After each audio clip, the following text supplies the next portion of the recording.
Bonjour, aujourd'hui on va aborder la fiche numéro 3 dont le thème c'est la diagonalisation et spécialement l'exercice 1. Donc on va parler de vecteurs propres et valeurs propres.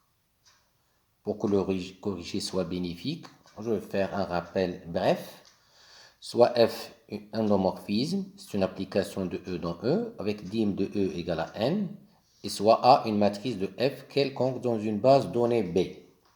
Le polynôme caractéristique de f est défini par Pf de x est égal à Pa de x, ce n'est que le déterminant de la matrice A moins xin. X est une indéterminée. Remarque, vu cette formule, si je change de matrice, est-ce que cette quantité reste constante? Si B désigne une autre matrice de f, alors le polynôme caractéristique de A, c'est le même que le polynôme caractéristique de B. C'est-à-dire qu'il ne dépend que de f. Il ne dépend pas de la base choisie. Donc, je rappelle entre la matrice A et la matrice B, une formule qu'on a déjà vue au chapitre 2. Ça veut dire que l'ancienne matrice et la nouvelle sont reliées par la formule P-1AP. Avec P, c'est une matrice de passage d'une base canonique à une base B'. Donc on va remplacer P-1AP, la valeur de B, et B moins xin. Je peux la remplacer par P-1P, et je factorise à gauche P-1 et à droite par P. Et j'applique le déterminant à cette quantité-là. Le déterminant de B moins xin, c'est le déterminant de cette quantité. Et que la formule déterminant d'un produit, c'est le produit des déterminants. C'est le déterminant de P-1, le déterminant de A moins xin, le déterminant de P. Je simplifie le déterminant par le déterminant P-1, ça reste le déterminant de A moins xin. Cette valeur, c'est le polynôme caractéristique de B, et ça, c'est le polynôme caractéristique de A. Ça veut dire tout simplement qu'on peut tirer de cette leçon que le polynôme caractéristique d'une application linéaire, n'importe quelle matrice, on peut calculer son polynôme caractéristique et calculer directement. Je rappelle c'est quoi une valeur propre de A. Une valeur propre de A est par définition, s'il existe V non nul, je souligne V non nul, tel que f de V égale à lambda V. C'est la même chose que A de V égale lambda V.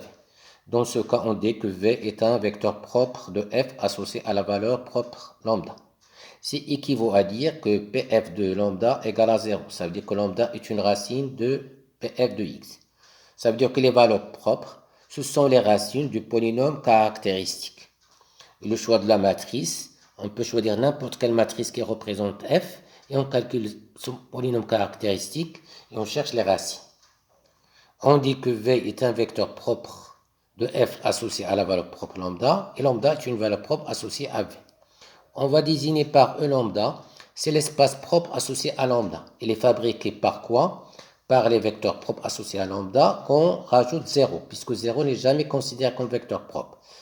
Pour qu'on rajoute pour que cette quantité soit un sous-espace. On l'appelle le sous-espace propre associé à lambda.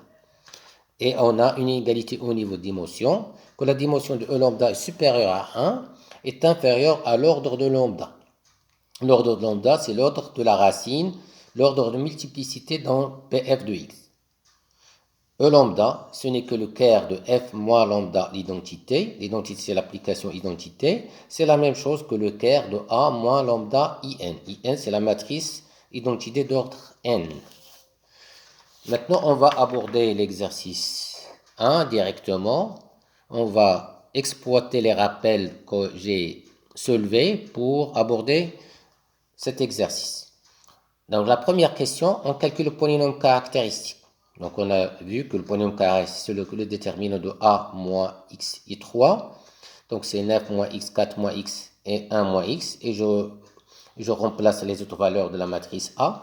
Donc il s'agit d'une matrice triangulaire et le déterminant, c'est le produit des éléments de la diagonale. Donc simple, PA de x c'est 9 moins x, 4 moins x, 1 moins x. La deuxième question, cherchez les racines de ce polynôme caractéristique. Ça veut dire les valeurs propres. Donc les valeurs propres, ce sont les racines de ce polynôme caractéristique. Il y a 3 racines. Il y a 9, 4 et 1. La deuxième question, la troisième, montrer que A est diagonalisable. Donc je rappelle c'est quoi diagonalisable. Dans le cours, il existe une base de vecteurs propres notée BP. Donc je rappelle un résultat de cours. Si le polynôme caractéristique admet que des racines simples, alors obligatoirement A est diagonalisable. Donc on applique ça. Comme lambda 1 égale à 1, lambda 2 égale à 4, lambda 3 égale à 9 sont des racines simples du polynôme caractéristique, ça veut dire que A est diagonalisable. Donc on est sûr, on est assuré que la matrice est diagonalisable. Donc on va calculer les sous-espaces propres. La question, calculer les sous-espaces propres associés à lambda 1 égale à 1, lambda 2 égale à 4 et lambda 3 égale à 9. Pour lambda 1 égale à 1, on pose E lambda, c'est le quart de A moins I3. Je reconstitue A moins I3, c'est cette matrice, et je calcule le quart de cette matrice. Donc, appliqué à x, y, z égale à 0, j'aurai les équations 8x égale à x égale à 0, moins 5x plus 3y égale à 0, moins 8x égale à 0, et je remplace ces contraintes dans x, y, z. X, y, z s'écrit 0, 0, z, je factorise z, c'est 0, 0, 1. Donc E lambda, il est engendré par 0, 0, 1. Je note V1, c'est le vecteur propre associé à lambda 1 égale à 1 et qui engendre l'espace propre associé à lambda 1. Pour lambda 2 égale à 4, la même chose. E lambda, c'est le quart de A moins 4 I3. Je reconstitue A moins 4 I3 et j'applique x, y, z égale à 0. Je trouve x égale à z égale à 0, y arbitraire. Donc je pose x, y, z, c'est 0, y, 0.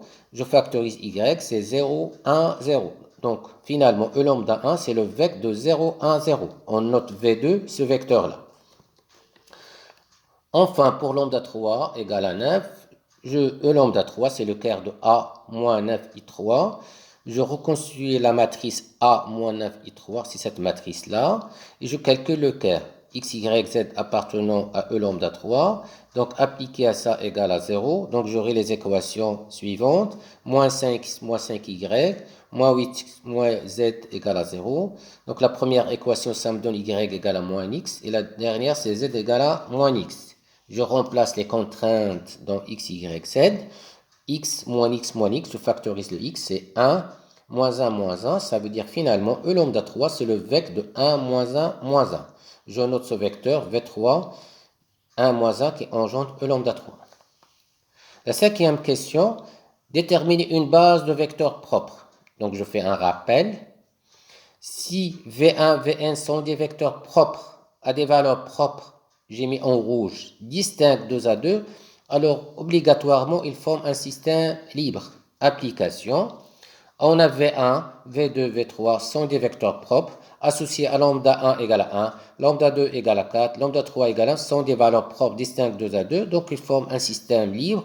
Et comme les vecteurs, leurs nombres sont, il y a 3 vecteurs, et la dimension de R3, donc c'est un système libre maximal, donc c'est une base.